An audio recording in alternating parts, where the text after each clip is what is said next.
ojúmọ́ o. Agbomoko lè wà ní o. Òun là ń dì yìí o. Welcome haters. Welcome my loved ones.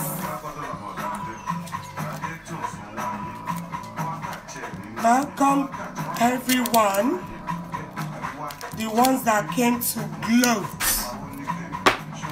The one that came to condemn. The one that came to look. The ones that has got the bad mind. All of you welcome. If they keep Kenny share, Emma Kekuni. Emma Kekuni. Emma Kekuni. Emma Kekuni. Come on, run mouth to me now. Emma run mouth.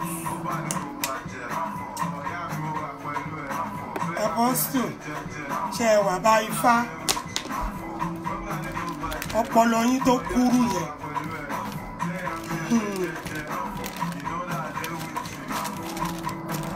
Ẹ máa fi kékù ni. Ó kù díẹ̀ báyìí kóbìnrin yẹn.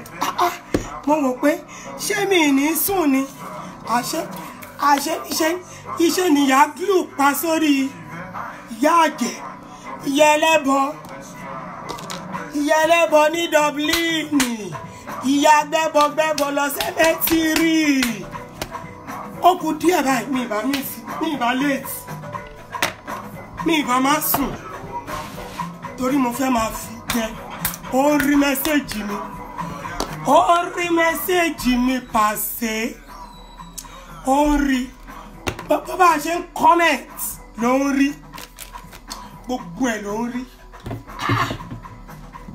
Ó dẹ̀ láwọn sùn. Ẹ lè sùn.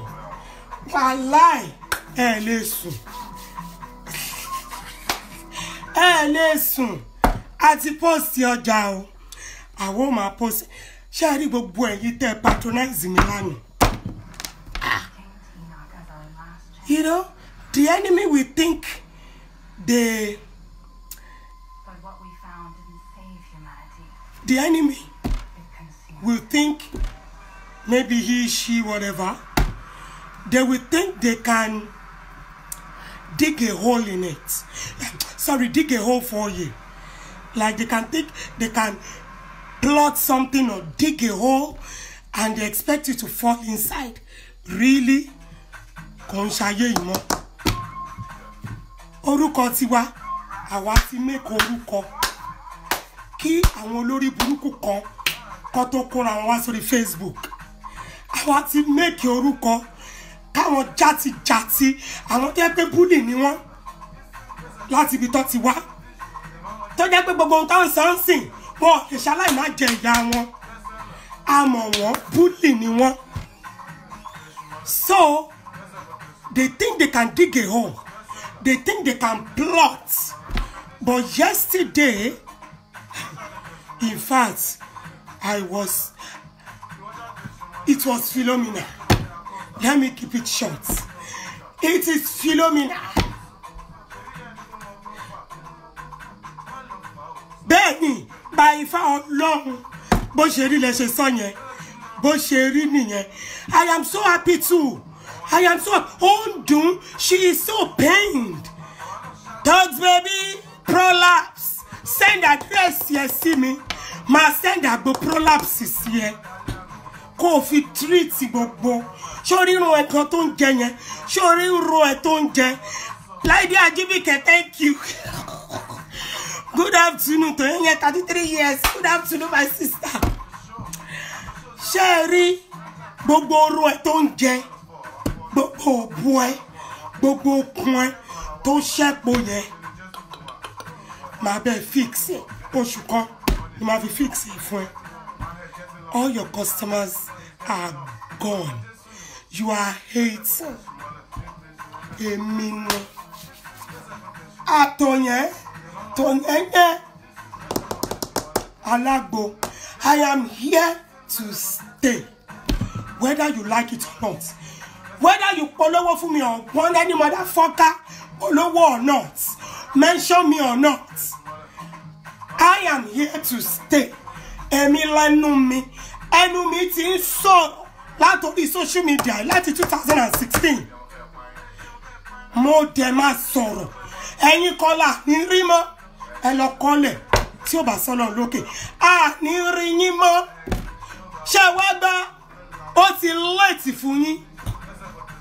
Gbogbo ìtàn sáìpọ̀ tó late yẹn, ìgbà ẹ̀ látúnṣe yẹn, irọ́ ni. Gbogbo yín pátápátá tẹ búlì, tẹ bú gbogbo àwọn ọmọdé, tẹ bá gbàgbà, tẹ bú gbogbo àwọn tí ó ṣẹ̀yìn, tẹ tún búlì yẹn lọ di sin. Gbogbo yín máa ṣègbé, ẹ máa jẹ ìyà. Ìyà yẹn ẹ lè escape ẹ̀. Ẹ bá tọrọ dáríjì jù bẹ́ẹ̀ lọ. Ẹni parun ni yín, gbogbo yín. Ṣé wá rí tábàdàn mi balẹ̀ fi kíní kan máa fi cover, máa fi ṣúgà, kẹ́ máa fi cover, kẹ́ máa fẹnu yín tó dùn, kẹ́ máa fi cover shit. No. We all that is sensible. Gbogbo àwọn silent watchers, gbogbo àwọn tó ń tẹ̀lé kíní láti bẹ̀rẹ̀ ẹ máa jẹ ìyà. Ìyà burúkú lẹ máa jẹ. Ẹ lọ kọ́lẹ̀. Ẹ máa jẹ sọ́nọ́bà ìyà. Ẹ dẹ̀ ń jẹ. Ó ń gé yín jẹ lábẹ́ aṣọ. Ó ń gé yín jẹ lábẹ́ aṣọ. Bọ́ ẹ lè sọ. Ẹ lè sọ. Ó ń gé yín jẹ. This Toyenya is not mouth. I don't joke. I don't mess about. I don't mess about. Olórí burúkú afa kò gbèrègbè. Mo rí gbogbo shit tó ń kọ. Mi ní problem. Bẹ̀lẹ̀ wherever tó bá ti kọ́. Bọ́n tó kọ́, ò ní ṣe oríire afa kò gbèrègbè. Don't come for me. Don't tell me what to do. With my platform and what I'm doing. You don't have the right. Don't put your mouth in places, in things that is not your concern. Hello? Hello? 1 minute. Huh? Yeah, that's fine. That's okay. Yeah, you can just buy one. Yeah.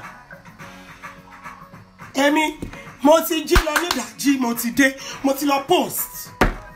Gbogbo ìgbà tẹ́yìn ṣorí burúkú, tẹ́ ń bẹ́ èbú lánàá. Bí mo ṣe ń di àgbo, ni mo ń bá yín táìpù kéékèèké, ni mo ń fún ẹ lépè, ló ń gí ẹ jẹ. I don't care what you all think or whatever you think about me. Keep your opinions to yourself. I don't give a hoot. Mi ń yọ ẹnu sọ̀rọ̀ yín. Ẹ má yọ ẹnu sọ̀rọ̀. Mi ń lọ sórí, mi ń sọ sí nǹkan tí ó bá kàn mí. Ẹ má sọ sí nǹkan tí nǹkan ti tèmi. Ẹ má gbẹnu yín sí. I smell bullshit from afar. That customer is not a customer. Wèrè Dublin is Solani. Honey, ó sọ̀rọ̀ nípa. Hello, my darling sister, my namesake. You know yourself, Mama. Hello, Mama. It was nice talking to you yesterday, Mama. We Toyenya, we are real, we are pink. We say it the way it is. You know, we don't bullshit. That's why we can smell bullshit from afar. That customer is not a customer. Tokunbo Solano. Nígbà tó pé ọmọ ẹ̀ tó máa kúkú òjijì láìpẹ́ yìí. Ó pé ọmọ ẹ̀ wọ́n jọ ń sọ láàrin ara wọn. She is not a customer. She was sent.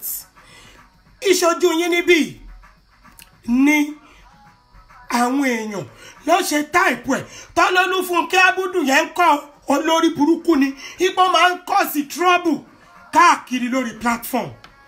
Now you open your big gun, putting mouth in things that is not your concern. If you want to approach me, you approach me. You call me. You don't tell me nonsense. You don't tell me what to do.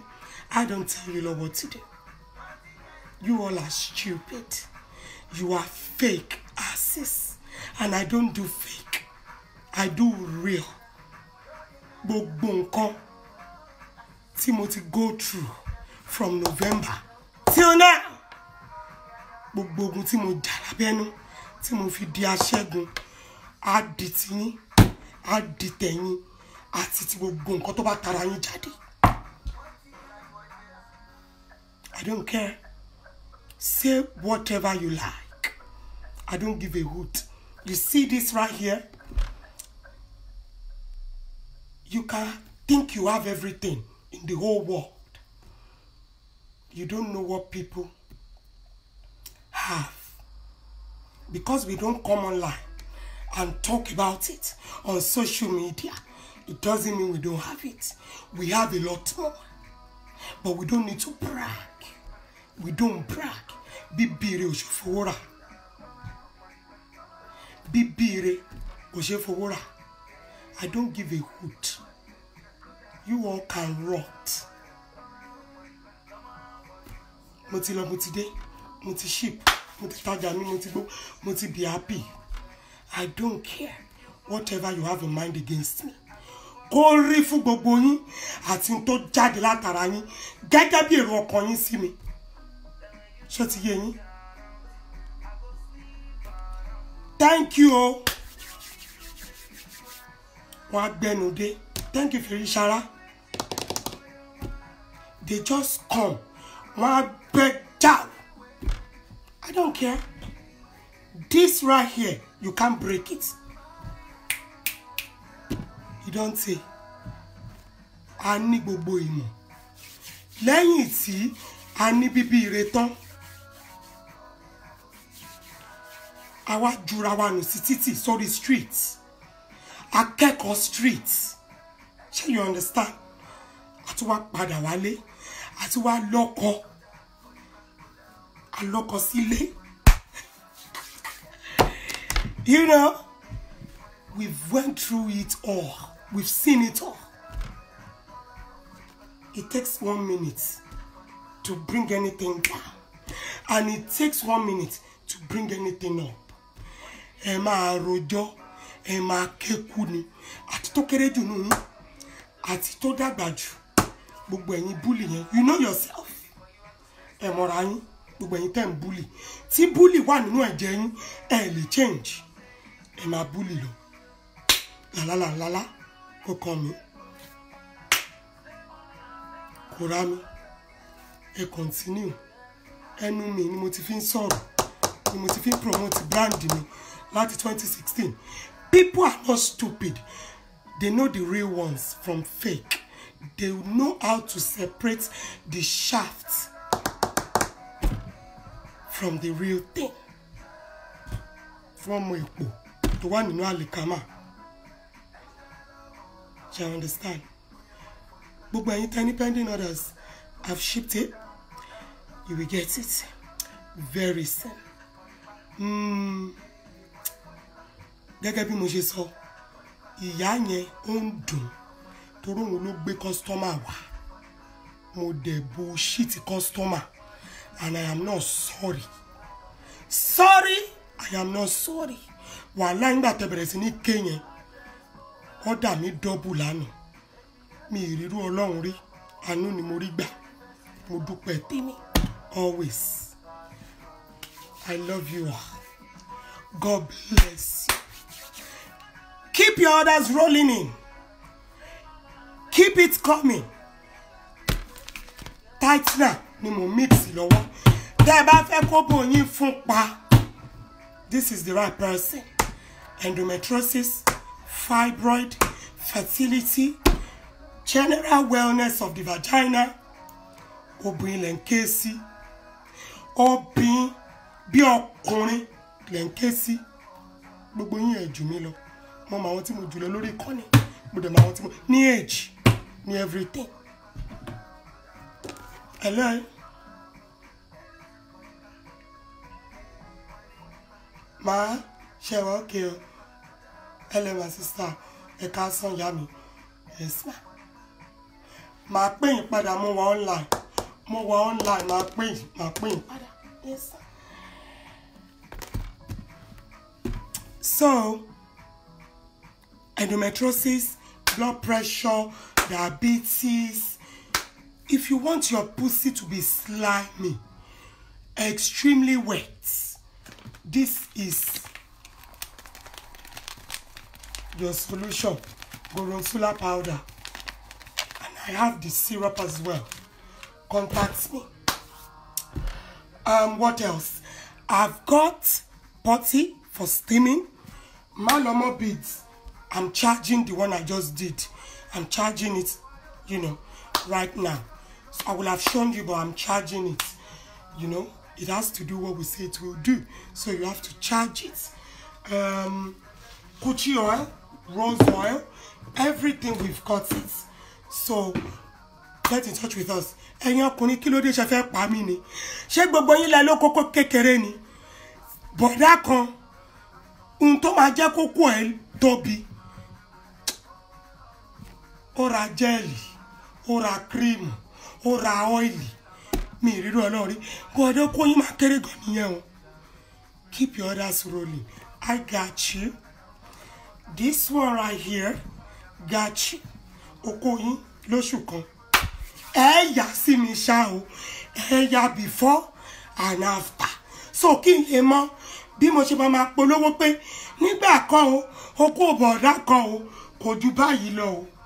Ṣùgbọ́n ní ìsìn, ó ti tó remote. So ẹ mọ̀ yà sí mi. Mo ń láti ní before and after picture. Ṣé ti gbọ́? This one is on his way to America. So thank you so much, guys. I can't ask for more. Thank you for everyone that has been calling me, that has been supporting me. They think they can bring this one here down with their stupid little mouth. Jamani, stupid little mouth.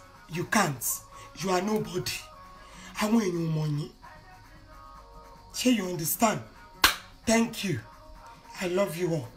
God bless you.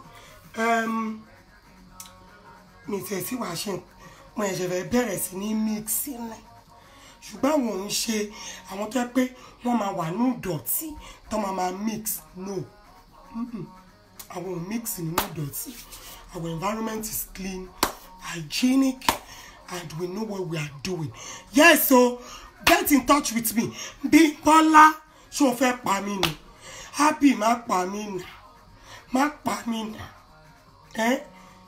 You sent me cream, you sent me oils, you sent me exfoliating stuff, money, gifts. That is how you give it to me. I can't love you less. I can't. 100% loyal. This one right here, I am loyal to you. You know, 247. I did behind you. Gidigba. You know that. You've got my loyalty from way back. You remember? So, I love you, I love you, I love you. 30% sales in one law. Lower. Go on www.cqbeautyhaven.com and place your order. I won't show to lobby. I won't show to fenu lobby. To fenu rapala wole. You know from the get-go how we started. You saw that realness and you went for it. I won't fenu she. Iwa wa. Ishe wa. La wa ma fin she. We tell you the way it is. And that's it is. It is what it is. I want shit here man shele le kokon. But who cares? So go and patronize them. And if you have any issues, you know I always deal with your issues. I don't need to say it. You know how to contact me and we get it resolved. So thank you so much. I appreciate you all. God bless you. Rachel Fola Adewale, where are you when I did sale? I did sale from the 1st to 14th. Where are you? I've done my sales. My sales ended on the 14th. So it was everywhere I was, coming out every now and then to tell people. And the people that, took the advantage. So, sorry, say it. CQFoodshub.com. And oronje yimbe. Your dry food, go and buy it there. And CQ the Goat is loading shortly. Please stay tuned. It's gonna be lit. It's gonna be nice. So we will keep people posted. Stay tuned, and you will hear from us when their clothing line is ready. Olórí burúkú leleyi ni Ọmọ́táyọ̀ Frederick Olúbùnmi, are you mad? Olórí burúkú bàbá pupa ṣáwọ yín ló bàjẹ́ báyìí olùṣì ẹ má lọ wáyàwó. Asking me please, who am I? Lọ bèrè lọ́wọ́ Google. Ó ṣe bèrè lọ́wọ́ Google kò type ẹ̀ síbẹ̀. Mi kò pè yín bí ẹgbẹ́nu wá. Mi pè yín. Mi ń pè yín lórí wọ́ọ̀lù mi. Mi ń pè yín. Mi ń pè yín. I love you. God bless you. Kí la tún fẹ́ sọ náà? Kò sí nǹkan rẹpẹtẹ tí mo wá sọ ní pé keep patronizing us. We are the only real, authentic Alagbo lórí social media and off social media. Torí tí o bá sí social media, a máa ṣẹ̀ṣẹ̀ máa kígbe, but ẹ mọ̀ wá before social media. Kò sórí social media lẹ́tí máa wá.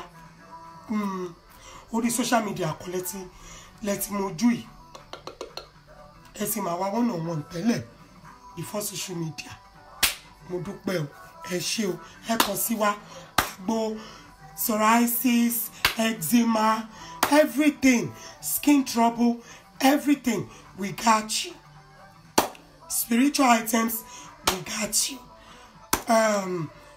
Crystals, we got you.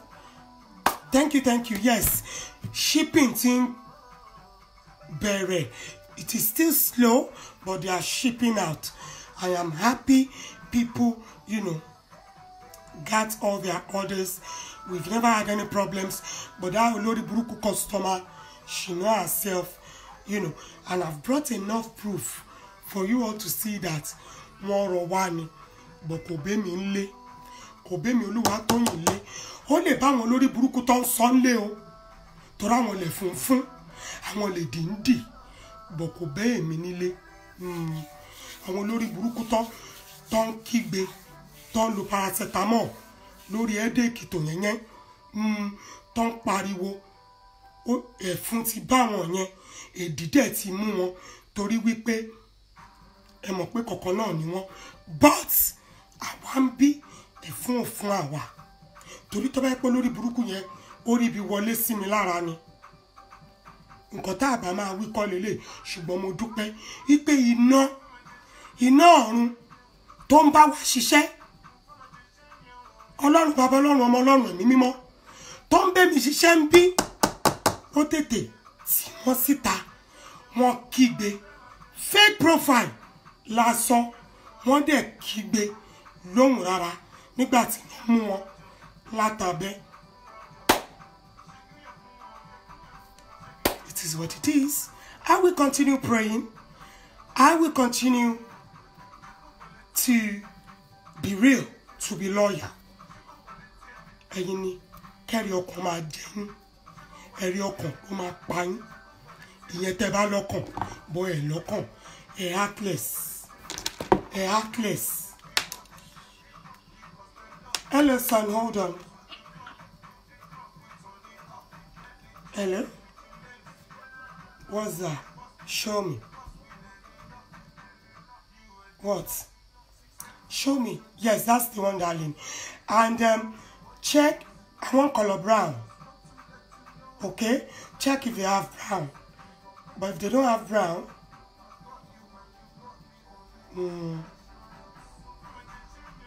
argan oil. Yes. How much is that? How much is the first one you showed me? Yes, take that one. Take that one and find me brown. If you can't find brown, buy black. Okay? Yes, I want that. Thank you, darling. Is it a big one? Is it a big one? Is it a big one, yeah? All right, love. Yeah. Thank you, darling. Bye. Tèmi àpòlọ́mọ pè ránṣẹ́ ń tèmi o. Àwọn ọmọ tèmi àdúrà àdúgbà. Títí yín àdúrà àdúgbà. Thank you so much, guys, for your support, for your love. I am thankful. Now, your updates, your shade throwing, go to Nukolarami. You can continue throwing shade. You can go right now. Torí kini yo jìnnà sọ́wọ́ yín. Ẹ ti gbé sókè. Kò káyé. Lala. Èyí ló ń dùn. Thank you so much, guys. Thank you. Ibi tati mowo kò ní tán bẹ́ẹ̀ o. Your orders, keep it rolling. Love you guys. Èmi lọ ṣiṣẹ́ tèmi nìyẹn o. And I have calls to make. I have orders to place. Queen AJ. Ẹ lọ ra nǹkan lọ́wọ́ wọn. AJ Trendy. Àwọn nìkan ló lè ṣe. Kẹ́mi Ẹlẹ́wà Àgọ̀yìn. Go and buy Ẹ̀wà Àgọ̀yìn from her. Àmì o, ìjọba ò ní gbọmọ lọ́wọ́. Ẹni orí yọ, bàbá ládùúrà ni o. Inú wa ọmọ wo ní dọmọ ọlọ́mọ o. Thank you.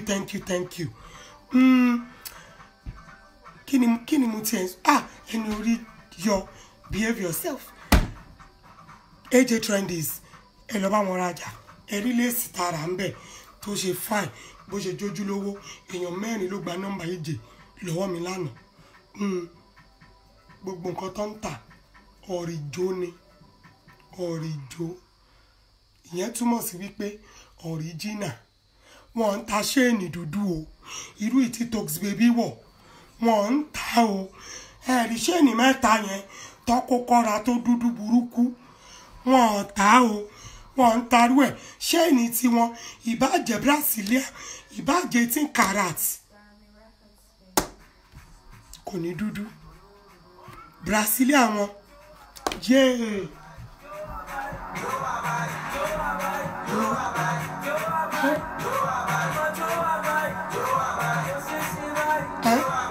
Orin mi náà. Mo fọ́ lẹ́nu. Yeah.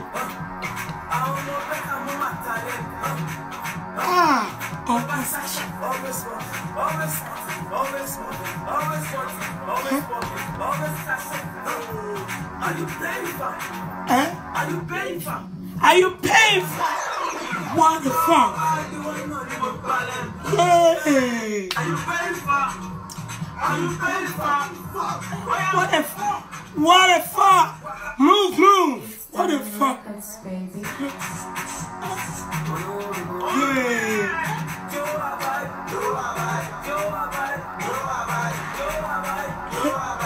Really ni àwọn onídìí kankan.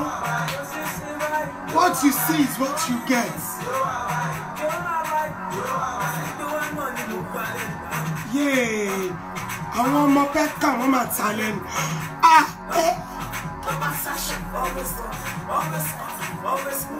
Àwa move ni. Ọmọ ṣiṣẹ́ lọ. Are you paying for? Are you paying for? Move. What the fuck? Àárín yẹn wà káwẹ̀. Fáwọn ojú kan kọ́ máa fi kan níran.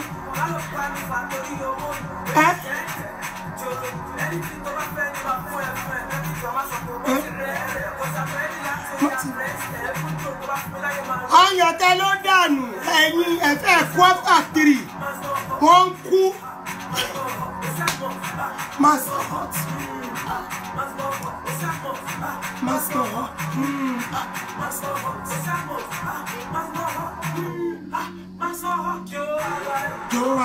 Jẹ́wà bẹ́ẹ̀. Kó wà bá yẹn. Ọmọ jẹ́wà bá yẹn. Ó rìn ní kú.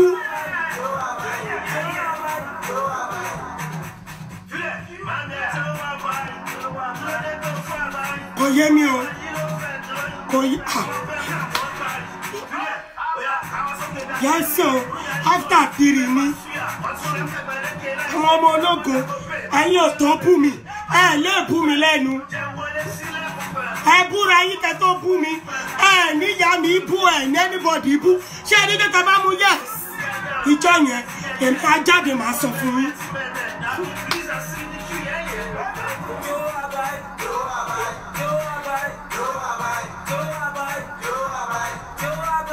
Èmi mo jókòó mi ní jó.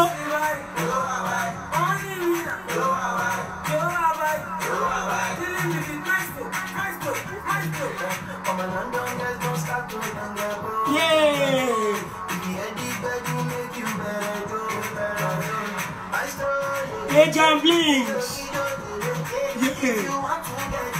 Ìyá alágbo tó correct tó clean inside out ni tó bá gbé shit wá bá mi máa dá shit yẹn sí ẹ lójú.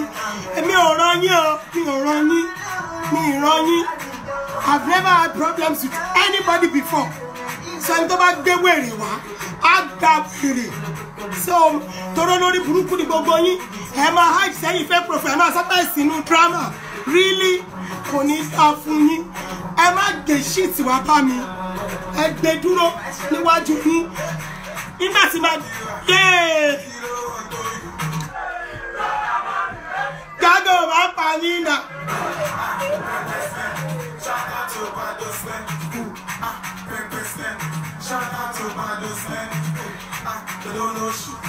Wọ́n ní báńkì jó shit Tokunbo you don't know shit you don't know shit.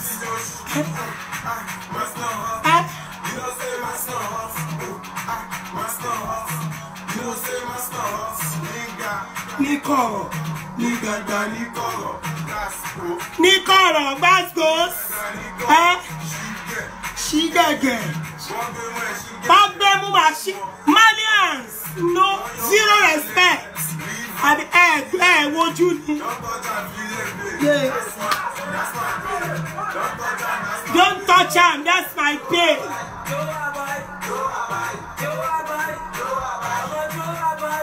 Yes, Oto yẹ́yẹ́ ni o. Only me na.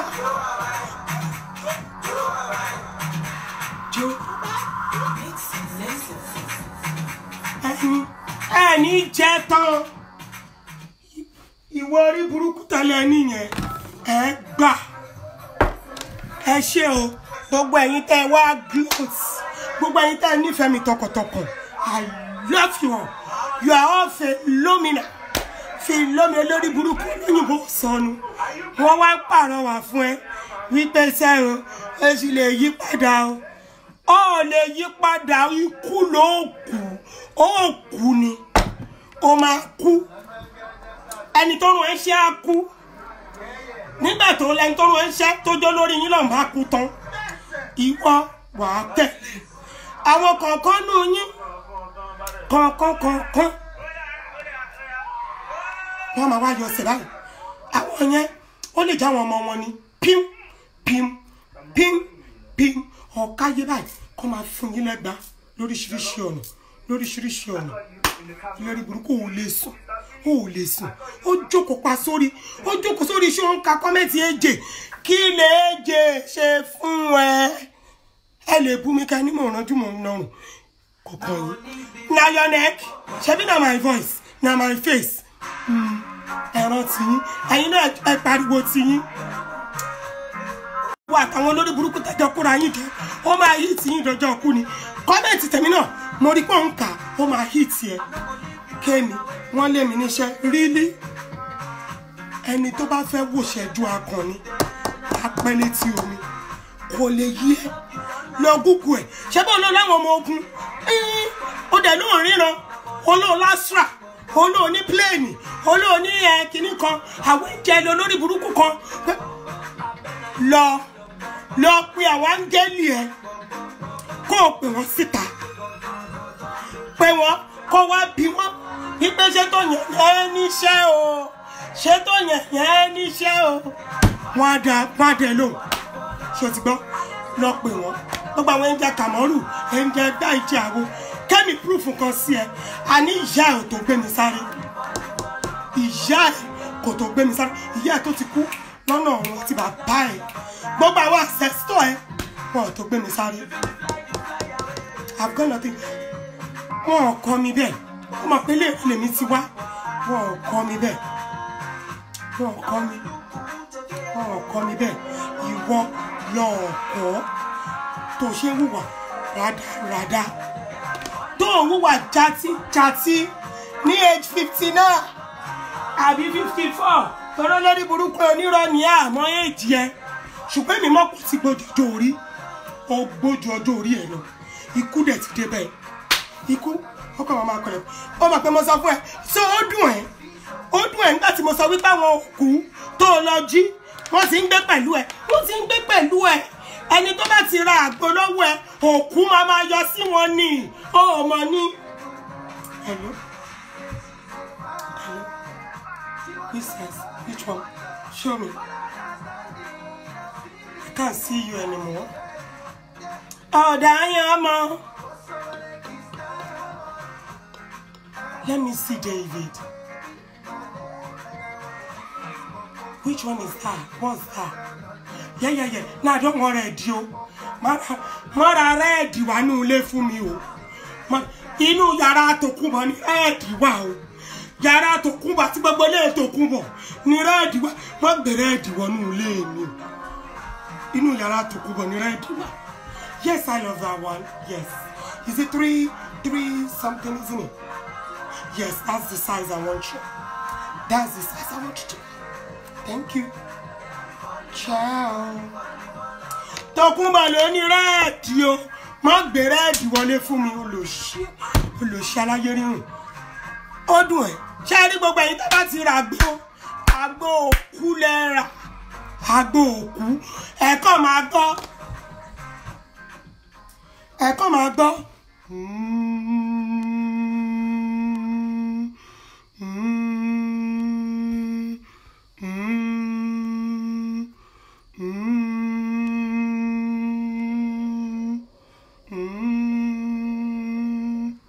Àwọn òkú ni o ẹ̀kọ́ máa gbọ́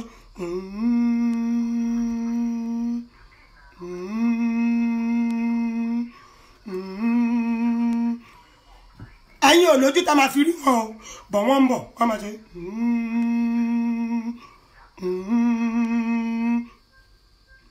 akọ̀mọ́ ẹ wo wọ́n á máa gbáyùn nínú ilé yín báyìí wọ́n á máa gbáyùn olóṣì.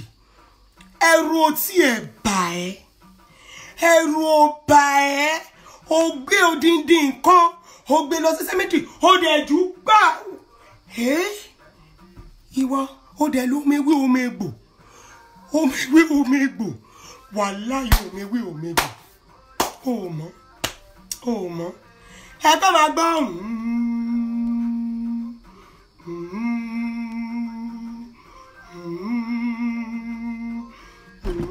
ìmí inú yín tó ń jẹ síwájú báyìí àwọn òkú dẹ̀ ń bá yín jẹ ìmí inú yín ẹ̀ má gbó yẹn ẹ̀ mú síbí báyìí ẹ̀ fi bù ú bẹ́ẹ̀ ṣe ń gbé sẹ́dí báyìí òkú ló ń bá yín gbé síbí ẹ̀ ṣàjọ̀nù òkú ló ń bá yín gbé síbí báyìí ẹ̀ wá mọ̀ kan tẹ́lẹ̀ tí wọ́n fẹ́ gbé sẹ́nu báyìí òkú yá kàn gbá báyìí ní gbàsẹ́gbẹ́ kan ẹ̀yà dẹ́rù pípẹ́ lògùn mú shit mú kankan Tókunbọ̀ wọ́n ní tá a bá fẹ́ wọlé a máa ń kágò ni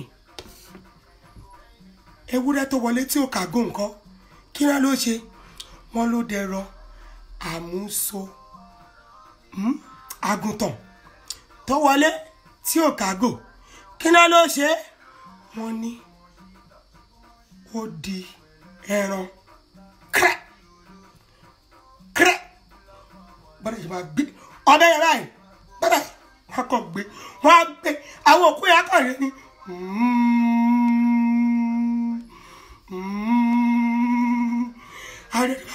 wọ́n dẹ̀ gẹ̀ lọ́rùn mọ́rí bẹ́ẹ̀dì wọ́n dẹ̀ mọ́rú ẹ̀ báyìí wọ́n dẹ̀ yí wáyé báyìí kiri wọ́n dislocate ọ̀rọ̀ ẹ̀ nìyẹn àwọn òkú yẹn wọ́n máa wo tí mọ̀ kankan tètè máa gbé lọ tún gbé mi ó yẹ sí pèsè mi ni ó yẹ kó ti pèsè mi èmi ló fi borí ìṣòro ló yẹ kó wà lánàá ní ṣe bí 21 days ló ló fẹ́ ṣe alátagúngún sọnù ìwọ ó ti lóun máa kú sórí ìjà ni ó ti fẹ́nu ara ẹ̀ predict ẹ̀ ibẹ̀ náà ló máa kú sí ó ti lóun lágídí agídí yẹn náà ni ó pa ọ́ agídí yẹn ni ó pa ọ́ continue ọmọ kí mo ti sọ fún ẹ Fáráò ni ẹ àwọn èèyàn ló ń bẹ lọ́ǹgì tí èmi ò bẹ́ẹ̀ lọ́ǹgì ẹ̀ Fáráò ni ẹ tó lágídí tọkàn ẹ le ìjọba wo ló ṣe parun nígbà tí àwọn ọmọ Ísírẹ́lì tí wọ́n lọ bẹ́ẹ̀ ni a rí kà wípé nígbà tí wọ́n dé agedegbe kan Fáráò sì wí wípé ṣé báwọn idiot yìí ṣé bá ṣe máa lọ lónìí láti yọjú tí mo ti kó wọn lẹ́rú no way ó yá ẹ bá mi kí ẹ ṣí mi ẹgbẹ́ ẹ̀ṣẹ̀ yẹn mọ́gún ó yá line up forward march yes stand straight yes ẹ bá dúró forward march wọ́n bá lọ ní Fáráò ló bá mú dàrá ẹ̀ ló ń lọ illustration tèmi nìyẹn o illustration bí Bíbélì ṣe sọ fẹ́mi lèmi ń sọ yìí lọ́ba ń lọ bẹ́ẹ̀ làwọn ọmọ ogun ṣe lẹ́fúrètè àwọn dìdìrín tó ń tẹ̀lé ẹni o ṣé ti yẹ àwọn dìdìrín ẹ àwọn goat yẹ lẹ́fúrètè lẹ́fú bẹ́ẹ̀ lọ́gá ọ̀gá mú sí àyẹ̀rá ẹ̀ ó mú sí àyẹ̀ ó lọ bẹ́ẹ̀ ló ń ṣẹṣin yẹn lọ́wọ́ bẹ́ẹ̀ làwọn èèyàn ṣe ṣùgọ́mù zombi zombi ọba ń tẹ̀lé ẹ sórí àwọn ọmọ Ísírẹ́lì ti wá wọ́n débi etí omi ẹ̀ bá gàgàs kábíyèsí Ọlọ́run ògbéni níjà kẹrù òbó níjà adákẹ́jájọ́ á dẹ̀ máa wòyàn báyìí títí tẹ́niyẹn máa fi ṣègbè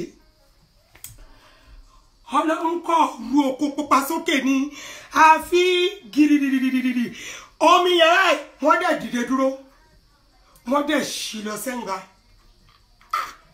ìbẹ́ Olódùmarè ọba àjíkẹ́ atẹ́rẹ̀rẹ̀ kárí ayé ọba tí kìí sùn tí kìí wo tó máa san fún oníkálukú gẹ́gẹ́ bí iṣẹ́ ọwọ́ ẹ̀ nínú ayé yìí ló bá mú báyìí àwọn ọmọ ẹgbẹ́ ó bá ní come hello first let's go wọ́n bá lọ ṣe nígbà tó ń lọ tán Ọlọ́run mi tó jẹ́ pé àṣẹ yóò wú ni tó jẹ́ pé àṣẹ yóò wú ni Ọlọ́run yẹn dẹ̀ wù báyìí pé okay Fáráò nígbà tí Fáráò àkọ́kọ́ débi omi yẹn ẹ̀rù bà á ó wò pé what is this okay àwọn yẹn náà tún àwọn náà lọ láàrin omi yẹn kò sí wàhálà káwa náà gborí wọlé let's enter the place ló bá ń lọ kẹsẹ̀ ló ń lọ àwọn yẹn ń ṣe zombi lẹ́fúrètè àwọn dìdìrín ẹni o àti tó pọ̀ dànù wọn tó dàgbà àwọn àdàgbà má dànù àwọn abórajẹ̀bi àwọn tí ò lọ́kọ́ ń lé àwọn tí ò lọ́mọ tó ti gbọmọ lọ́wọ́ wọn àwọn tọ́mọ wọn gànbẹ tó ń gúngò tó ń táàgì ọmọ wọn ìkan wọn ti táàgì ọmọ ẹ̀ toró lọ fọ̀bẹ pààyàn ìkan ọmọ ẹ̀ wà lẹ́wọ̀n oríṣiríṣi orí ibú òfò àdánù ló wà nínú àwọn ọmọ wèrè yẹn àwọn ẹran àwọn ewúrẹ́ tó wà nísàlẹ̀ lọ́hùn yẹn wọ́n pọ̀ wàláì tẹ́ bá dé ṣọ́ọ̀ṣì ẹ̀ rí wọn bẹ̀ bẹ́ẹ̀ dé mọ́ṣálá àsàlátù ẹ̀ bá wọn bẹ̀ they are so ugly they are so bitter so toxic so wicked like their leader Pharaoh like their leader Pharaoh. Gbogbo wọn ọba tẹ̀lé lọ ọba gbórí wọn ní òkú pupa kábíyèsí Ọlọ́run lẹ́ẹ̀kan sí ìwọ ni màá máa sìn títí ayérayé Ọlọ́run mi ọba tó jẹ́ pé kò sọ̀rọ̀ dídùn tẹ́ lè sọ tẹ́ lè fi bo gbogbo iṣẹ́ ibi tẹ́ ti ṣe mọ́lẹ̀ ó máa wò yín ni ṣé ẹ nígbà tí kábàáyé bá dé kó ṣé wá rí Ọlọ́run kábíyèsí ẹni tó ṣiṣẹ́ ibi yẹn gangan ó lè skip kama gbogbo àwọn tó ṣiṣẹ́ ibi yẹn lè skip kama ó lè já àwọn ọmọ wọn báyìí lẹ́yọ kọ̀ọ̀kan tó bá rò wípé àwọn ọmọ wọn ti ń ṣoríire lọ wọ́n ti ń rẹ́rìn inú wọn ti ń dùn kama yẹn á dẹ̀dẹ̀ gbà mẹ́ta ń tawo á kọ́ ilẹ̀kùn yàrá gbà kama yẹn á dẹ̀ stretch ọwọ́ bẹ́ẹ̀ ṣílẹ̀kùn fún kò nídìí láti ṣílẹ̀kùn á kọ́ náwó láti inú ilẹ̀kùn ni á dẹ̀ mú yàrá á dẹ̀ yáǹkì kan náà ọmọ yẹn ọ̀f ibi tọ́lọ́run fi máa jọ́ lọ́run nìyẹn tó jẹ́ pé kò ń ti ìkà lẹ́yìn tí kàbárò gbígbé gbogbo nǹkan ń dá fóun lọ ní ìsìn ọba mi ò kè ṣẹ́jú kan á dẹ̀ gbà á strip it off everything because èèyàn burúkú ni wọ́n. lọ́ bá ń lọ mo continue story yẹn o lọ́ bá ń lọ ní àwọn kan nu wọn nínú àwọn ewúrẹ́ ni o nísàlẹ̀ náà wọ́n máa wò pé bọ̀ ẹ dúró wọ́n á pè kọ́nu wọn pé ẹjọ́ omi tó lọ sókè yìí bó omi ò lè dúró sókè ó máa padà wá sílẹ̀ báwo la ṣe máa jáde ìkan táyé ẹ ti bàjẹ́ nínú wọn tọ́jọ́ bàjẹ́ tọ́jọ́ ń para wọn nímọ̀ràn torí ẹni ìparun ni wọ́n á wá sọ fún pé ṣé bí gbogbo wọn máa ti jáde kómi tó wálẹ̀ tọ́rọ́ rò wípé fúùlù Ọlọ́run ò ṣe fúùlù.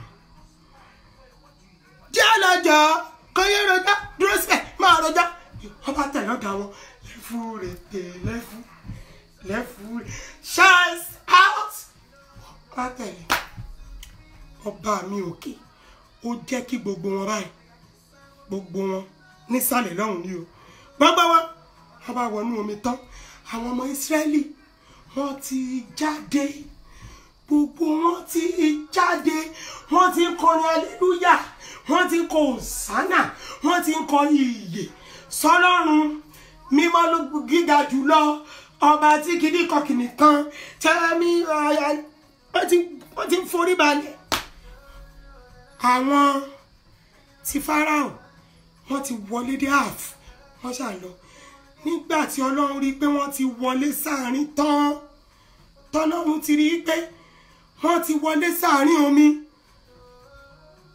Ọlọ́run kọ̀ bóyá bí tọ́lọ́run ń jókòó sí gan pẹ̀lú gbogbo diamond pẹ̀lú gbogbo kíní yẹn Ọlọ́run á pàṣẹ báyìí Ọlọ́run cross leg báyìí Ọlọ́run á pàṣẹ báyìí bóyá ó kọ̀ wo lẹ̀ lásán because kò ní láti shake kò ní láti waste breath bóyá ó kọ̀ wo lẹ̀ lásán ni ó kọ̀ fojú pa omi yẹn dé báyìí bómi ṣe omi bá wálẹ̀ omi wá ń bọ̀ báyìí ó ń bọ̀ báyìí ó kọ̀ pa àwa rí àwọn olórí wọn àwọn màmá tí wọ́n ti jẹ lẹ́gbẹ̀ẹ́ báyìí àwọn màmá tó bò wọ́n ti bàjẹ́ àwọn màmá fẹ́ bòye àwọn màdá fẹ́ bòye tọkùnbọ̀ Ẹ́sítérì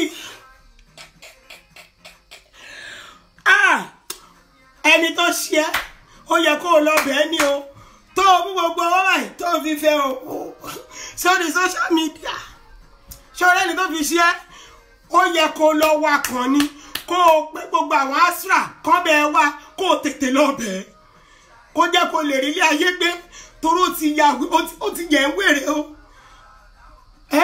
adéjọ 15 kéèyàn gbogbo báyìí kéèyàn fọwọ́ gà ẹni fọwọ́ fẹ́ bò lórí Facebook o ẹ ṣàmì o ní Ọlọ́run wá bàbá ẹ omi yẹn bó ṣe rí yóò fìlè rẹ̀ àánú omi yẹn èmi ti rí mi mọ̀ bóyá ẹ̀yin rí èmi rí o mo rí nínú omi yẹn o tó ń ṣe bá yé gbà mí o mo rí clearly at exactly 3 a.m. this morning mo rí clearly wípé Tòkunbọ̀ bí Fáráò ṣe wọnú omi dọ̀kì ní àná pẹ̀lú kẹ̀kẹ́ ẹṣin àtàwọn ewúrẹ́ ìsàlẹ̀ lọ́hùn lọ́ọ́ bá kọ́ sómi ní Tòkunbọ̀ bá ní yé ẹ gbà mí wọ́n dẹ̀ wí fún mi tó yé ẹ gbà mí wọ́n máa ké fún mi tó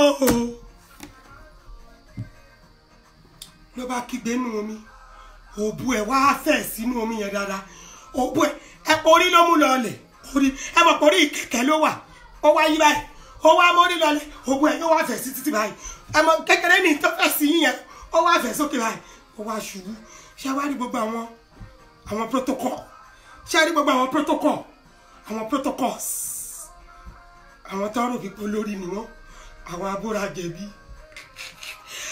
abórajẹ̀bi tọmọ wọn àti ìjọba ìlú yìí tó jẹ́ wípé ọmọ wọn àti ìjọba ìlú yìí criminal case tó wà lọ́rùn ọmọ yẹn ó lé 14 ọmọ yẹn ti fi ọ̀bẹ pààyàn ó lé lẹ́ẹ̀mẹ́ta ìyẹn àwọn tó ní kí àwọn òmù púpọ̀ ni o àwọn olówó wọn tó ní kí àwọn òmù púpọ̀ ọmọ àwọn yẹn wọ́n máa ń gúgò gọ́bẹ̀ ni ṣe wá láwọn tó kù in fact àwọn látẹ̀lé wọ́n wá ṣubú yakata sínú omi ṣe wá láwọn ewúrẹ́ kéékèèké àwọn bíi One Nation àwọn bíi tirọlí ẹlẹ́sẹ̀ kan àwọn bíi pancake àwọn bíi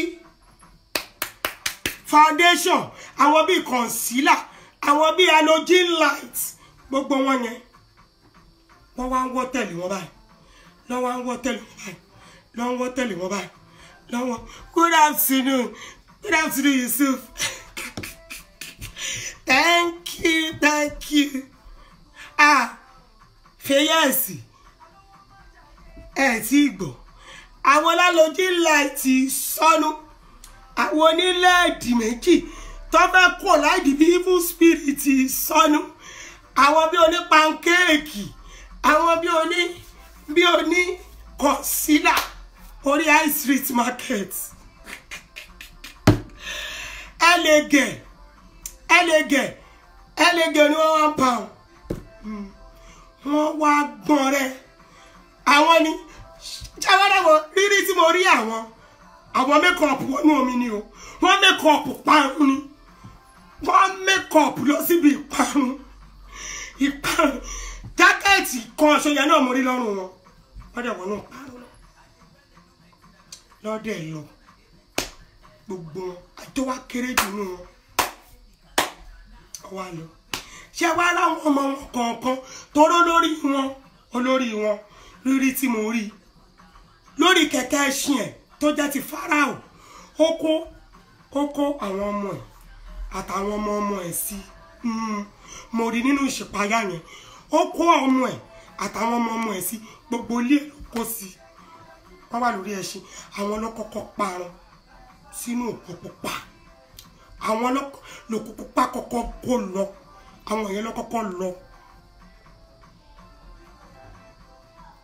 àwọn tó kù ṣé wá rí mo wá rí wípé àwọn ọmọ kan bí àwọn ọmọkùnrin àwọn ọmọbìnrin kéékèèké wọ́n wá ń ké wọ́n ṣe yìí mo wá fẹ̀mí béèrè mo tún fẹ̀mí béèrè síwájú sí mo fẹ̀mí béèrè síwájú sí mo náwọn ọmọ wo leléyìí Ọlọ́run mi Jehovah mo ń bọ́ ẹjẹ́ ń dáhùn àló.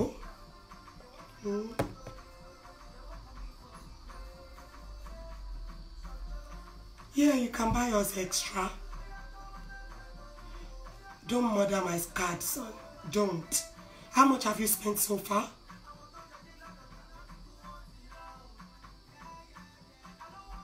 You don't know. Hey, Koburu. Bye. Ọlọ́run ṣe wá lólówó. ká gbé ke lọ́mọ lọ́wọ́ kó máa lọ fi ṣe zobbing zobbing zobbing ní nǹkan. Ok, mo wá fi ẹ̀mí béèrè, mo ní Ọlọ́run o, Ọlọ́run ọmọ mi má lọ jìnnà.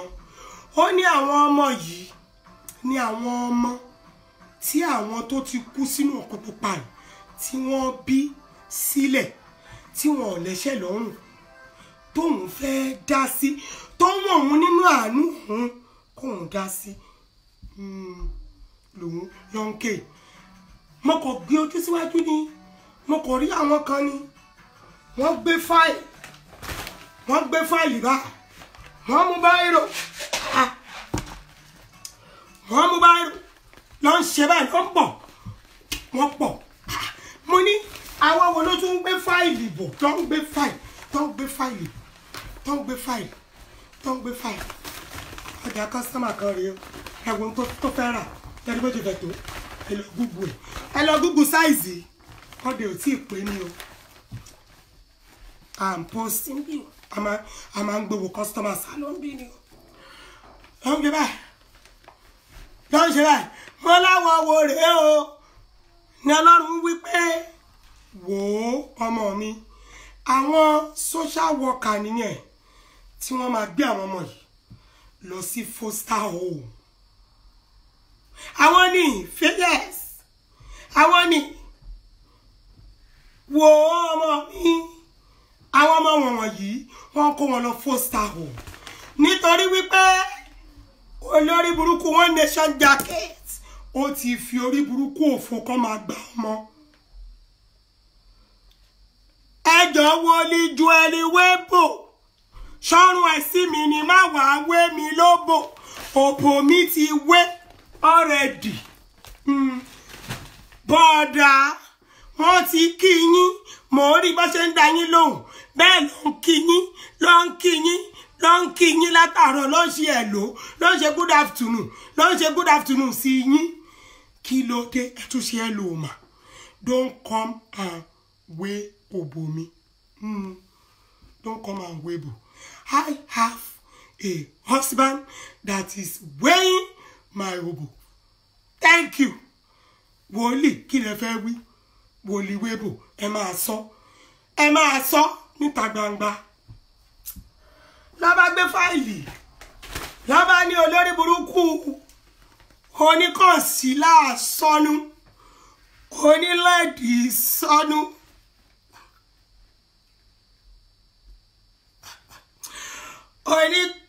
Oni One Nation jacket sọnù. Oni wíìgì kan tó dàbí kọ̀kọ́ ayaba. Ó ti fi orí burúkú. Ó ti sọ ọ́ sínú ẹgbẹ́ wọn náà. Pípé kọ́ máa gbọ́mọ. Orí burúkú yẹn náà tilẹ̀ mọ́ wọn báyìí o. Mo bá ní Ọlọ́run o. Adẹ̀dáwó fún o. Ara àwọn èèyàn tó gbọ́wọ́ ńlá lẹ̀ fún ipe kó lọ fi gba lọ́yà kó lọ fi gba ọmọ irọ́ ló ń pa fún wọn. Ọlọ́run ní ọmọ mi it is what it is. It is what it is. It is what it is. You are what you attract. You are what you want. You are what you see. You are what you think. Ọlọ́run ní.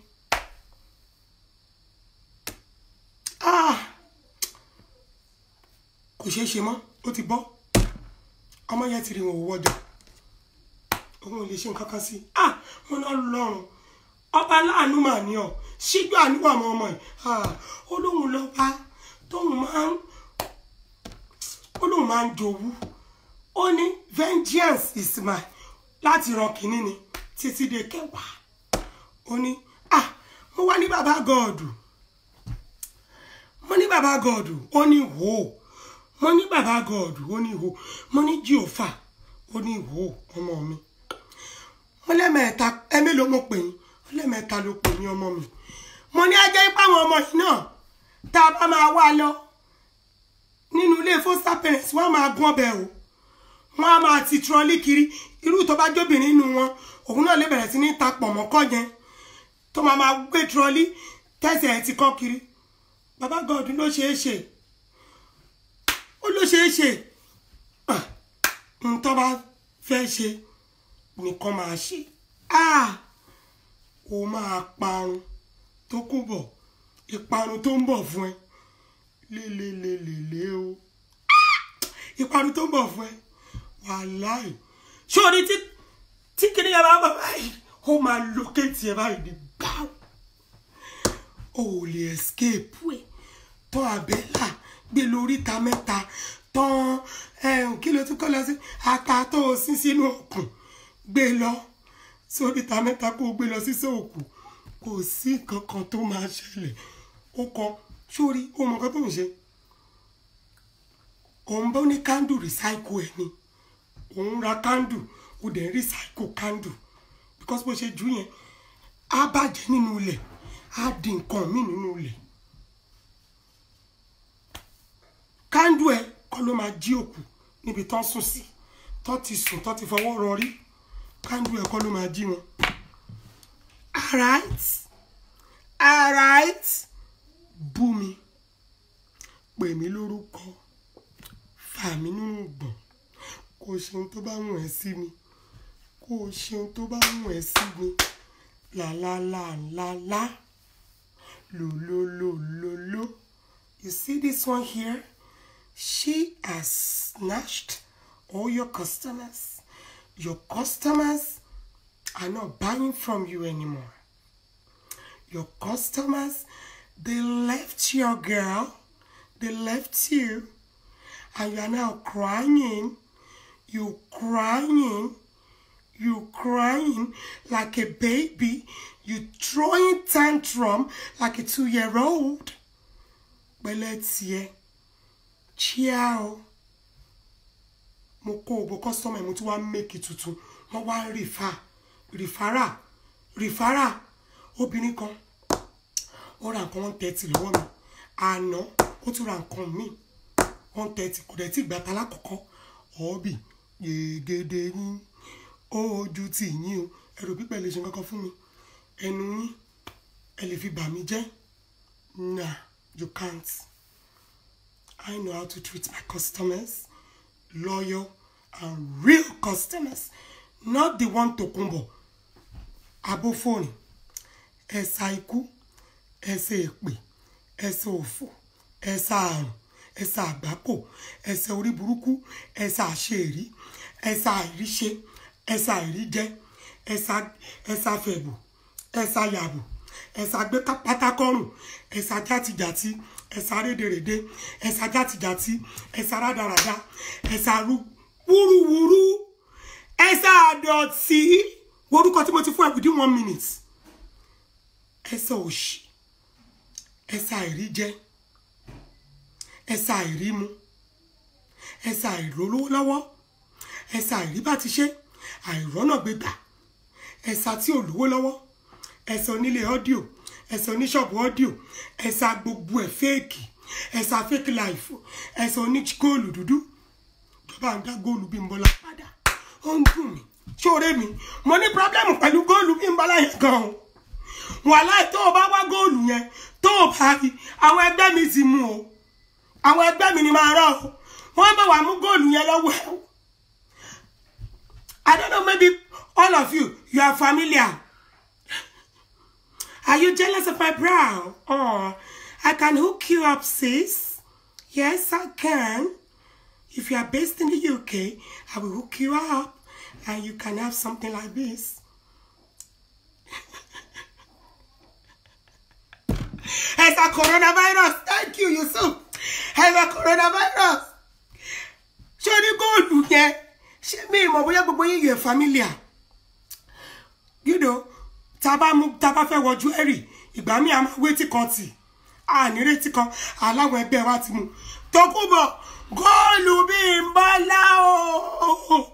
Àwọn ẹgbẹ́ mi bọ̀ wá mú. Àwọn ẹgbẹ́ mi ni máa rán sí ẹ. Wọ́n bọ̀ wá mú. Wọ́n nú ẹ̀. Màá tún rán wọn pé kó nú ẹ̀ kó fi ẹ̀.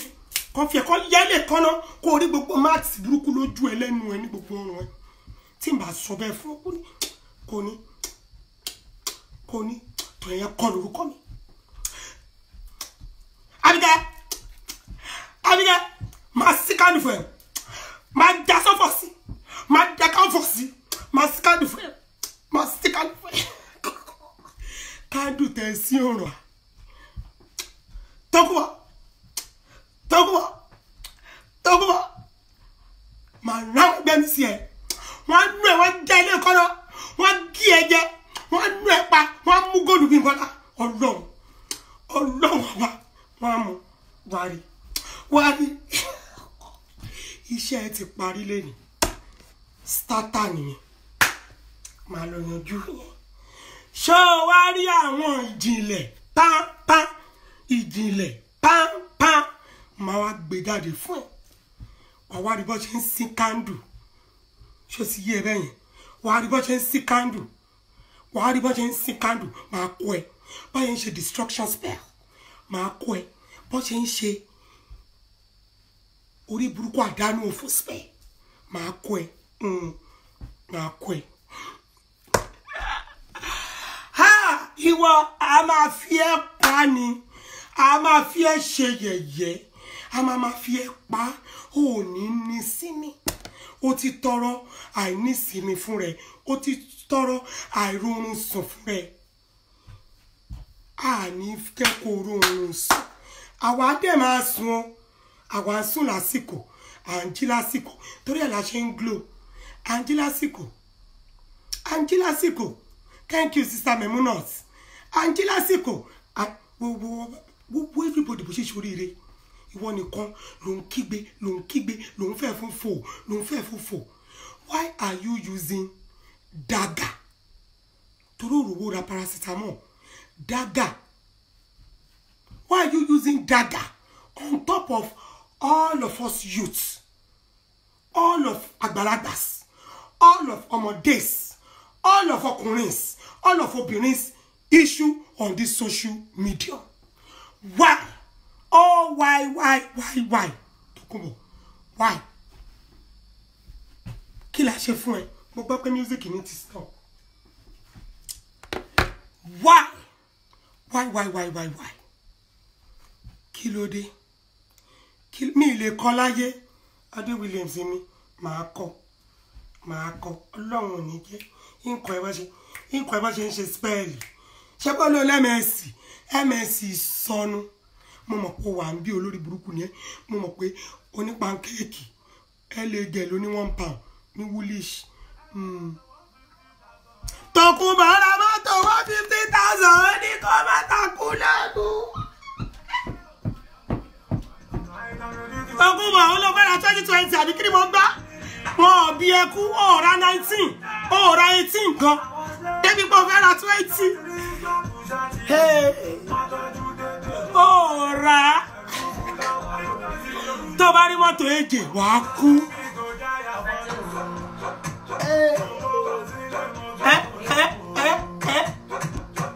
àwọn ò lè prove shit fún ẹ máa dá síwìn ẹ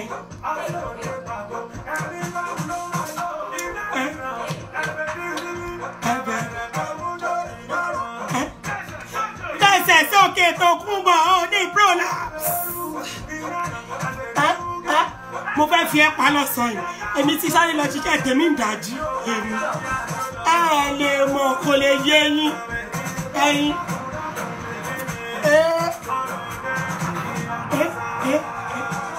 mo ti pawó tèmi wọ́n ti jẹ gbèsè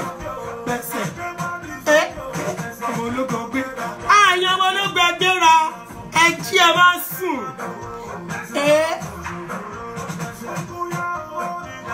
Tokunbo mọ́tò 150,000 naira ló rà tó fẹ́ ká gbádùn báyìí kí la ṣe there is God wo Tokunbo jẹ́ ká sí mi ọ̀tọ́ pọ̀ fi 150,000 naira ká ká sí mi o there is God wo there is God in everything we are doing o Tokunbo there is God wo there is má pa wá nítorí mọ́tò 150,000 kí ló dé mọ́tò tèmi gan torí ò sọ pé mi mọ́tò tó bá rí mọ́tò mi wà fẹ́ kú ẹ̀yin tẹ́wọ̀ máa kú máa pọ̀ gan o ẹ máa pọ̀ yìí ẹ máa pọ̀ ó máa ń sọ ó ní gbogbo òwò ni mò ń ṣe gbogbo mi ṣe ní ṣe gbogbo òwò tó bá ti di owó tèmi ti rówó tí mo ti rí ajé kí ni ti tiẹ̀ mi pẹ̀lú pé gbogbo òwò ló ń ṣe kí ni ti tiẹ̀ ẹjọ́ wá ra kan ó lè ṣì pínkì kí ni mo sọ fún yín Pinky Pius wà ní olóbùkú ó lè ṣì Pinky Pius àwọn tí mo nínú òkú pupa ní ẹ̀tọ́ kú tẹ̀lé tó kú mọ́ òun ló wà ń bí o òun ló wà ń bí ṣe bẹ́ẹ̀ mi ṣe bẹ́ẹ̀ mi mo lásìmọ̀ mi ṣe bẹ́ẹ̀ mi mo lòbò mi ṣe kí n tiẹ̀ olórí burúkú mo sọ fún yín pé wọ́n wà ń bí. They are restless. They are vagabond. They are going everywhere. Ẹ máa jọ kú. Ikú oró ni gbogbo yín máa kú. Lọ́rọ̀ mi lẹ́nu ẹ̀yin. Ó rí pé mo sì ń fún ẹ lọ́rọ̀. Mo kẹ́kọ̀ọ́ sọ̀rọ̀ ẹ. Ikú òjijì ló máa pa tọmọtọmọ. Tẹbítẹbí ẹ̀ taratara ẹ̀. Láìpẹ́ yìí ni. Sórí wọ Pinky Pius. Mo mọ̀ ẹ́ dáadáa. Mo mọ̀ ẹ́ o. Má lọ bí pé mi mọ̀ ẹ́. Mo mọ̀ ẹ́.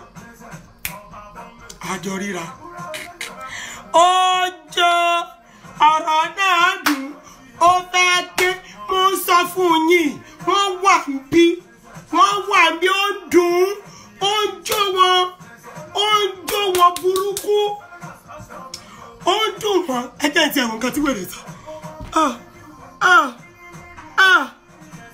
ẹ̀yà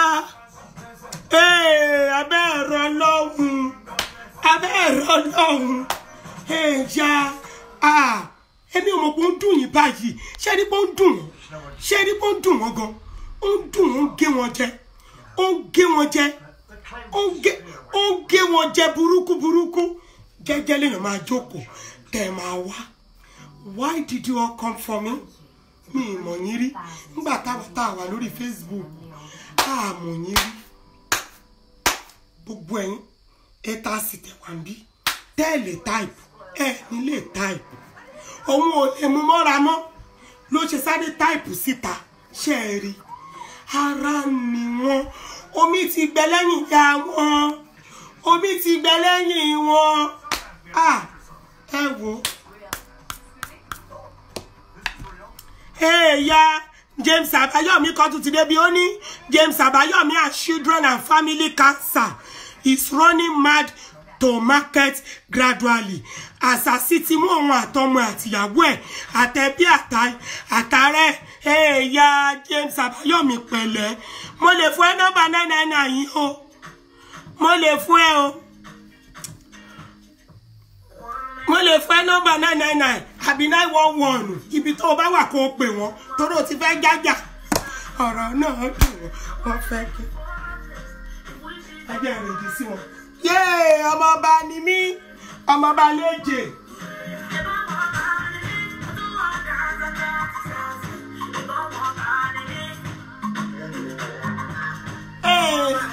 Ṣojo ọmọọba máa yí fòyà ọmọọba ni mí.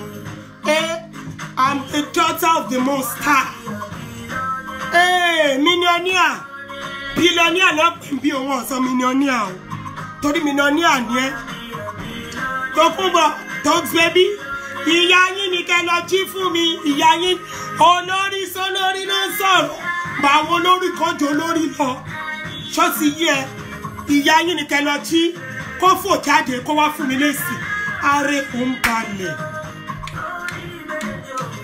exactly ìyàwó máa ń parọ́ nù ẹ̀yà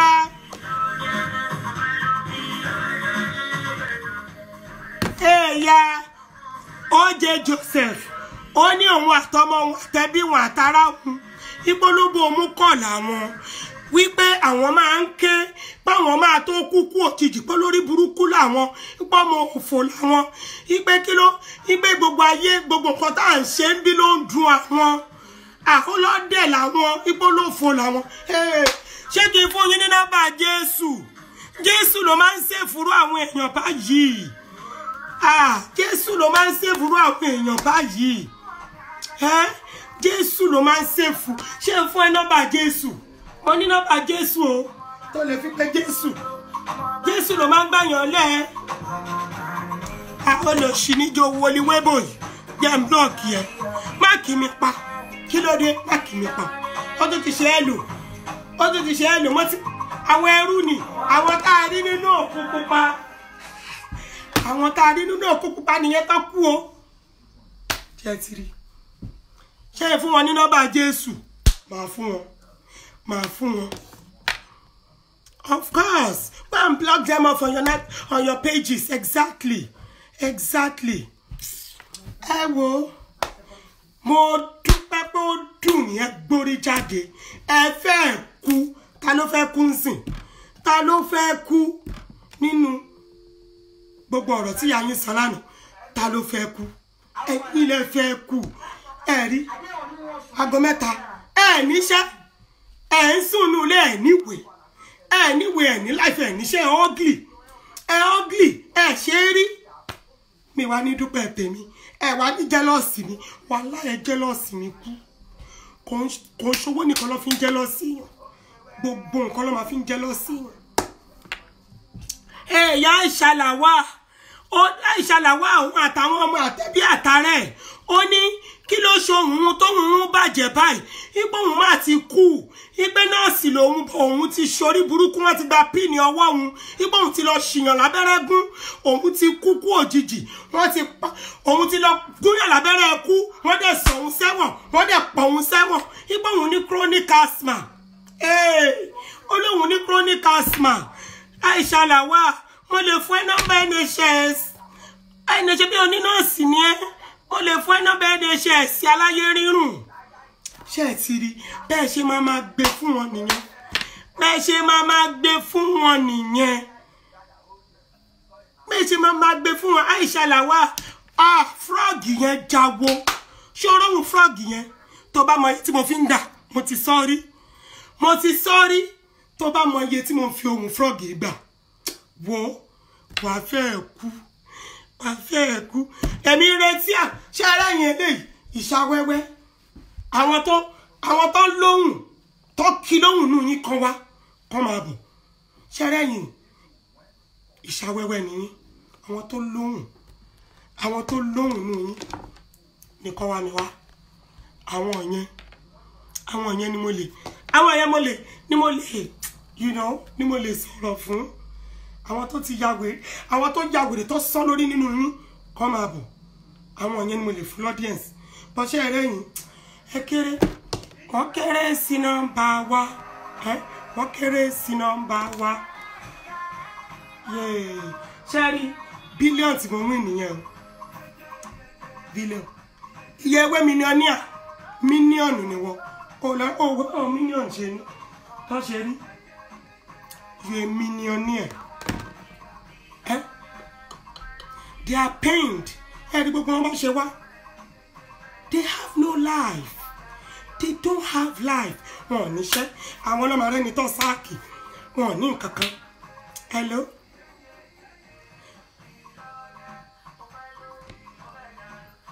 Níbẹ̀ yẹn. Okay. Ṣé you will buy me puff them? Buy me hot puff, please. Okay? Iṣẹ́ ọkọ mi. Má pẹ́. Is it? Oh, that's good. All right. Bye. Go and wait your mama. Olórí burúkú jẹ́jẹ́ ni mo wà lẹ́ni mi. 2016.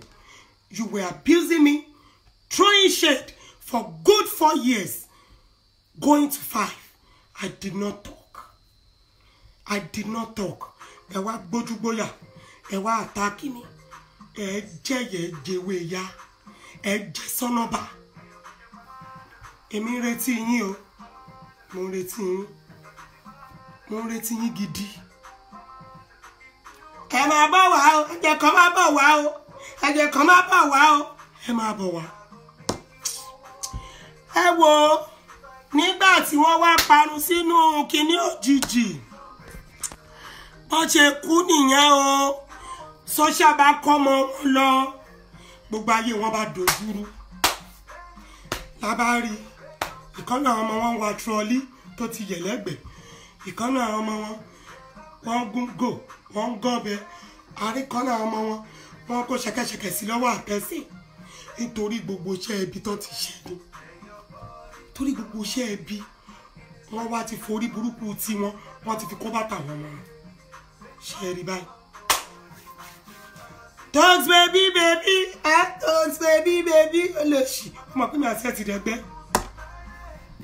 ibi àti ẹgbẹ́ ni wà ó ṣùgbọ́n wọ́n náà sọ pé ó ti dọmọdé ó rí bó ṣe ń pariwo tó ń ṣe bí wèrè lánàá tó ń ṣe mo dẹ̀ pìtì àwọn ọ̀ràn ẹ̀ mi ti wá pìtì ẹ̀ torí bó ṣe tèmi ni bó ṣe tì nǹkan tó wà nínú mi tó máa ṣẹlẹ̀ sí ẹ o gàrà ni o ò ní sọ̀rọ̀ sórí 5 years tó ń lò yìí ò nílò o tiẹ̀ o ní lo oṣù mẹ́ta débi pé o máa lo 5 years ṣo get ẹsì ẹ o máa ṣe o ẹ wà alright ẹ ṣe o sísítà mi kéwú sísítà mi onílárúbáwá mo kí yín o èmi ń lọ sùn o èmi ti jíjáde látòórọ̀ yìí o ń lọ sùn mo máa lọ sí ẹja brim mo ti season wà ní kitchen ọmọ mi máa jẹun ọkọ mi náà máa jẹun àwa sùn àwa ń ra wa àrùn rírùn yìí ni àrùn mi láì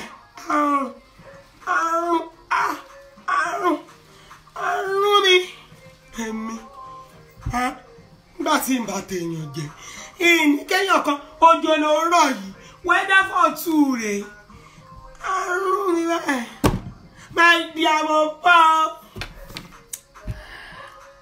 ó ṣe ó sọ kankan lánàá ó ní mi ti ẹ̀gbọ́n kan tó sọ bóyá ó sọ pé mi ìlọ́kọ ni o bóyá ó sọ yí pé ọkọ bẹ́ẹ̀ mi ti ẹ̀mọ́ tó sọ máa sọ ìpè lẹ́nu fẹ́ńdọ̀ ó ṣe fọkọ mi lẹ̀ fi ilẹ̀ ṣé o tún fẹ́ tọkọ mọ́ mi lẹ́wọ́ ní tọkùnbà ṣé o fẹ́ rún ọkọ mi ní mo ṣe rún ọkọ Tina tó fi lọ pokùnso ṣé o fẹ́ rún ni ṣé o fẹ́ rún ṣé o fẹ́ rún mi lọ́kọ ni wálé lọmọ ẹ̀ dé wálé ọmọ ẹ̀ ló ń Google ló ń kọ́ bẹ́ẹ̀ Dublin ni wálé ọmọ ẹ̀ ní ẹ̀rọ ọmọ yẹn bọ́mọ yẹn ṣe rí ni òun ní ọmọ ẹ̀ ló ń da tálàrú ọmọ ẹ̀ ní it's raining here in Dallas too rírun ìní gorontula rírun ni rírun yìí ni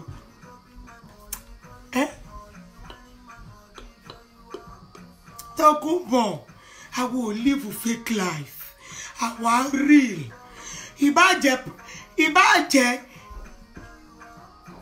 anything anyhow àwa ń lọ ní àwa làwọn ò ní láti brag gbogbo nǹkan ní ẹni tó bá rí ló máa ń fìfẹ́ wọ̀ àfìfẹ́ wọ̀ àfìfẹ́ jẹ́ àfìfẹ́ ṣe àwọn òun ṣe játijàti Tókunbọ̀ àwọn oníkẹsẹ̀ tẹ ká sàn mà ṣe wọ́kẹ́ mà Tókunbọ̀ Fẹ́bóyè as 59 àwọn ìyá lálùbáríkà ìyá tó fi ń ṣàdúrà fún àwọn abiyamọ lélẹ̀ tó jẹ́ pé tí wọ́n bá rí àwọn ọmọ wọn tí wọ́n bá sunkún tàbí kọ̀ọ̀kan ṣe wọ́n máa ta tí wèrè wọ́n máa sáré lọ gbé wọn ni àwọn ìyá tó ń dẹnu kan tó ń bú yìí ìwọ kìíní játijàti ó dàbí aṣọ ọ̀nù lẹ̀ mo tí n bá wo fọ́tò ẹ ó dàbí aṣọ ọ̀nù lẹ̀ tó wà ní kitchen mi tí mo fi ń nu lẹ̀ that is how you look to me you are nothing máa gbé pátákó rùn máa gbé pátákọ́rùn ní èjì ẹ máa fọwọ́ fẹ́ òbò ní èjì ẹ really Tòkunbọ̀ ó máa ṣe fún ẹ o ẹ káàbọ̀ gbogbo ẹ̀yin tẹ́ wá wòran o gbogbo ẹ̀yin tẹ́ wá túyẹ̀rì ète o ẹ ṣeun àrí yín o ẹ̀yin náà ní pátí tí ìgbélé máa kékun I love you all. Thank you. Your orders will be delivered and you will sign for it. You know that is how I do my own here on this platform. Toyeen Secrets 2016 our baby. Our lórí radio. Our lórí ibi. I need any koko to sọ̀rọ̀ fún wa. Àwa lè sọ̀rọ̀ fún wa. Fúnra wa. Obi. Oh. I love you all. Now I'm done. God bless you. Tó jẹ́ kọ́bọ̀ táìtì ni mo fẹ́ pọ̀ sí. Gbogbo ẹ̀yin tí ìyàwó yín bá ti fẹ́ lóbò bíi ti Tòkunbọ̀. Ẹ bá jẹ́ fi wé ti Tòkunbọ̀ prolapse ni.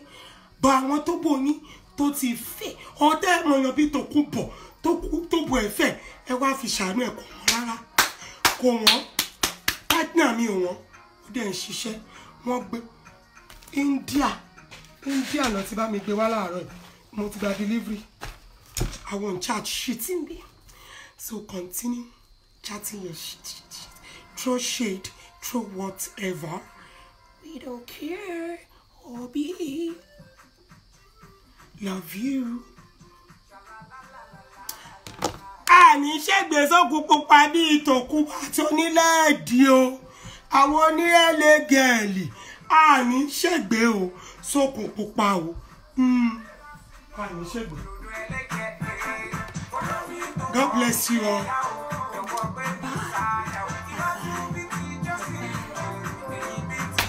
My customers are the best. My real and loyal customers are the best. Mo gbé fún yín. Message ti pọ̀ lọ ẹ ṣí èrè. Message wọ́n ti ń pè mí gbẹ́gbẹ́tẹ̀ ẹ kúrò because hello I need adodo I need enlargement. Hello my sister I need enlargement. Ẹ̀yin ọkùnrin okó yín kéré kí ló dé? Kí ló dé? Ẹ jẹ́ kókó yín tóbi. Okó bí banana bí plantain. Plantain. I just like this our customer. Love you all. Yes, okay, bro. And I'm gonna call you too, sir. I'll call you. Abio, my account. Sister Fola, my account, Abi. A message me. Lori, WhatsApp. I will send you my account. Love you, Egunla. No man kẹ́yìn ìgbàlẹ̀.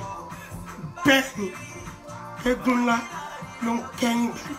Àwọn egun kéékèèké wọ́n á kọ́kọ́ jó lọ. Àwọn egun ńlá wọ́n wá kẹ́yìn ìgbàlẹ̀.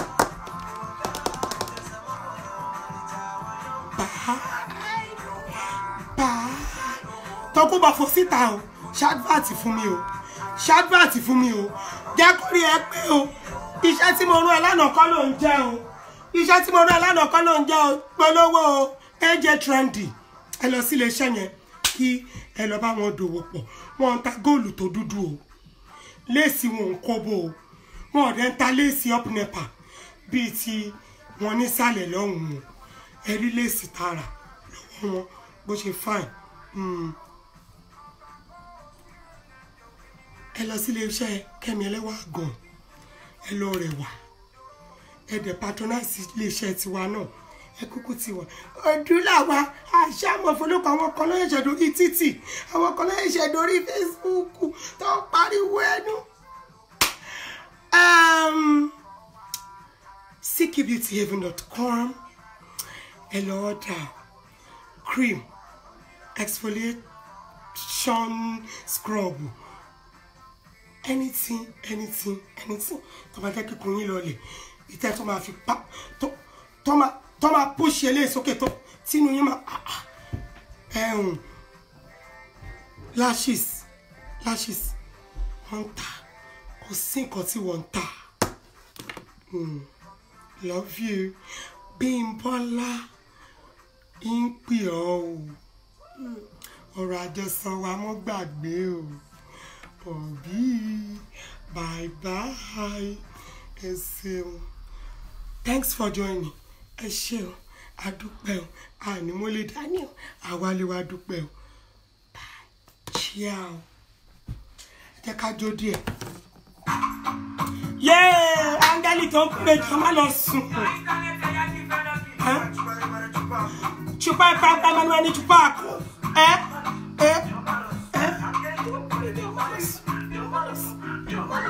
able God shower your blessing on CQ Beauty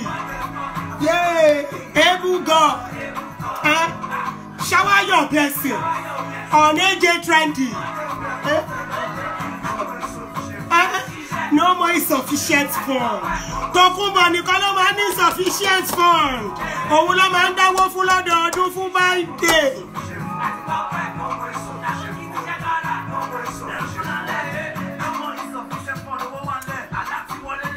alẹ́ ti wọlé burúkú jù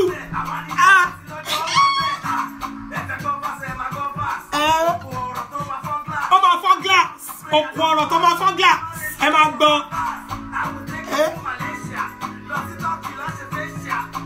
Ngbà Tókunbọ̀ lọ Tọ́kì lọ ṣe fẹ́ ṣe àwọn ọ̀rọ̀ ojú ẹ ṣe o.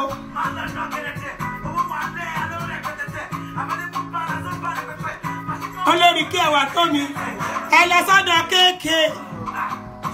kéèké my brother ẹ lọ ra ré èmi àti ẹ̀ lájọ́ ń ta ré nílùú yìí àwa ni tí ìjọba tó fún tẹ̀lù kéèké ni.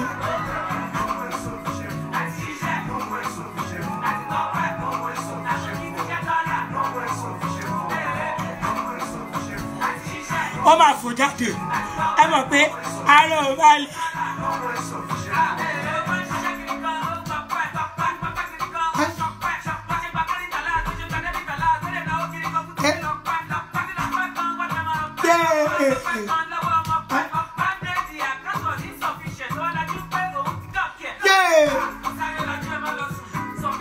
Wọ́n lọ sùn lájú ẹ.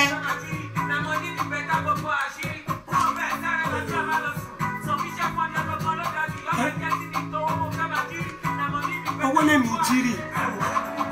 Able God, shower your blessing on this morning. Shower your blessing on Toyeye Secrets.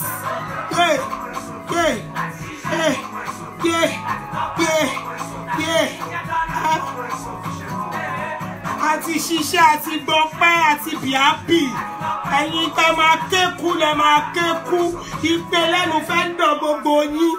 Who cares? Sister Amaka kò lọ́pọlọ Sister Olúfúnmi Gold kò lọ́pọlọ kò sọ́pọlọ lórí ẹ̀ wọ́n ti kó fún ẹ lọ ìfún ẹ ti.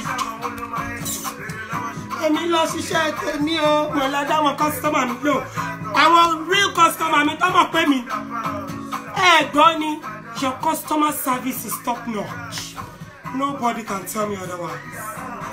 Àti ẹ̀jẹ̀ yìí tẹ́ ẹ gbádùn ẹ fẹ́ sọ nǹkan fún mi really ajẹ́ yìí tẹ́ ẹ gbádùn tẹ́lẹ̀ nu ọ̀rọ̀ talk to you later bye.